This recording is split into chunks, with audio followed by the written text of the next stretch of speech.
February 6th, 2026, 4:47 a.m.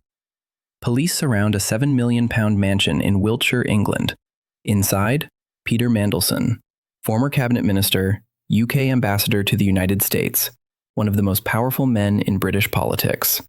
The charge? Conspiracy, accepting bribes, and leaking government secrets to a dead pedophile billionaire named Jeffrey Epstein. But Mandelson isn't the story.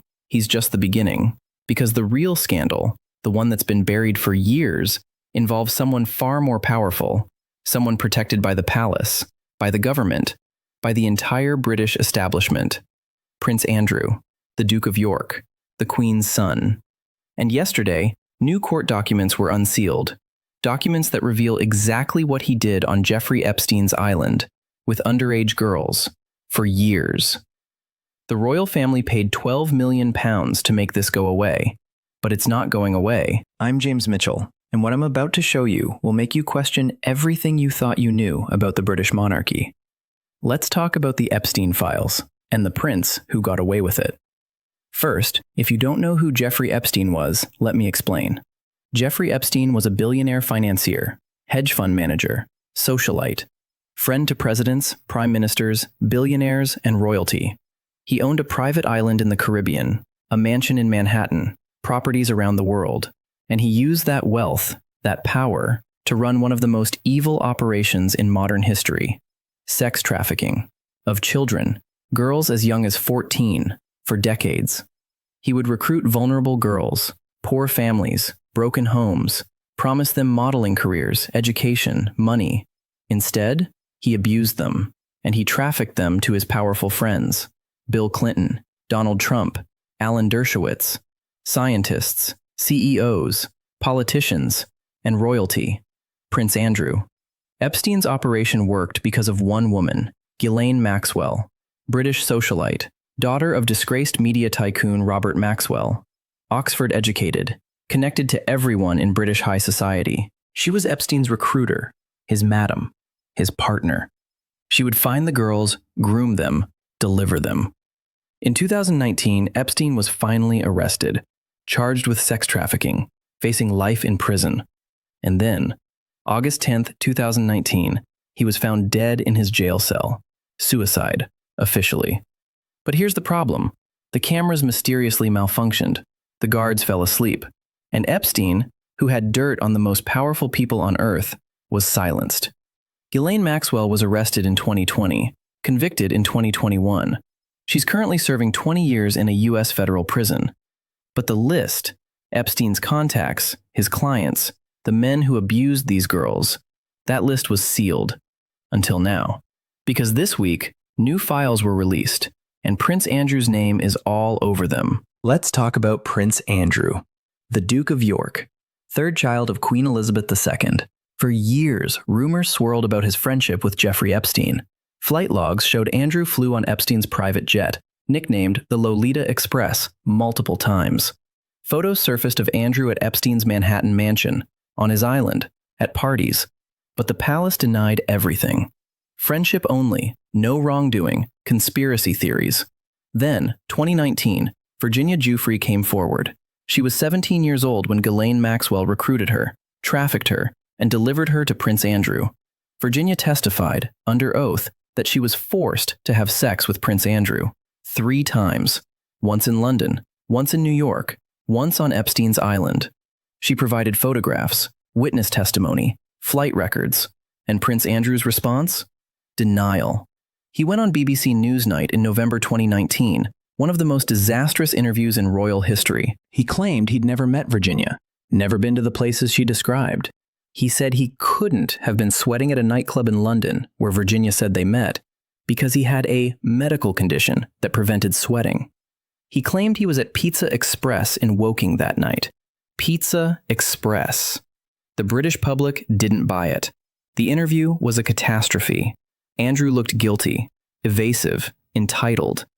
Within days, he was stripped of royal duties, removed from public life. But he was never charged. Never arrested, never faced justice. Why? Because in February 2022, Prince Andrew settled with Virginia Giuffre, out of court, for an undisclosed sum reported to be £12 million. No admission of guilt, no trial, just money, hush money. And the case disappeared. But the files didn't. This week, February 2026, newly unsealed court documents reveal exactly what Andrew did. Witness statements from Epstein's staff, from other victims, from flight attendants. They describe Andrew receiving massages from young girls on Epstein's island. They describe him being entertained by trafficked teenagers in New York. They describe Ghislaine Maxwell personally arranging these encounters. This isn't speculation anymore. This is testimony, in court. And Prince Andrew? Still free. Still living in Royal Lodge. Still receiving an allowance from King Charles. No charges, no accountability, nothing. But Andrew isn't the only British elite connected to Epstein. Enter Peter Mandelson. For those who don't know, Mandelson is one of the most powerful political operators in British history. He was the architect of New Labour in the 1990s. Tony Blair's right-hand man, served in cabinet twice, resigned twice over financial scandals. But he always came back, always landed on his feet.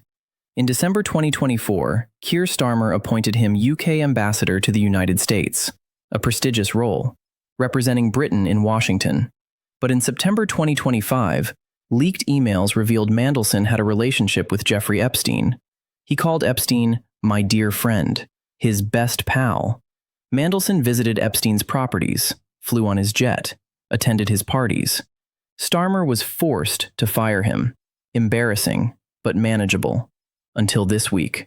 February 2026, new Epstein files released, and they show Peter Mandelson received payments from Epstein, $75,000, between 2009 and 2010. What for? Inside information. Mandelson, who was serving as UK business secretary during the 2008 financial crisis, allegedly leaked confidential government plans to Epstein, economic forecasts, bailout strategies, market-moving intel. Epstein used that information to make millions trading financial instruments, and Mandelson got a cut. This isn't friendship, this is corruption, this is treason. Yesterday, February 6th, police raided Mandelson's homes in London and Wiltshire. He resigned from Parliament hours later. Keir Starmer, who appointed him, went on TV to apologize. "I was lied to," he said. But here's the question. Did Starmer really not know? Mandelson's ties to Epstein were public knowledge. The rumors were everywhere. And Starmer, former director of public prosecutions, a lawyer, claims he didn't do basic due diligence? Either he's incompetent, or he's complicit. Either way, his judgment is catastrophic. Here's what makes me absolutely sick. Jeffrey Epstein trafficked dozens of girls, maybe hundreds. Ghislaine Maxwell is in prison, rightly so. But where are the men, the clients, the abusers? Epstein's little black book had over 1,000 names.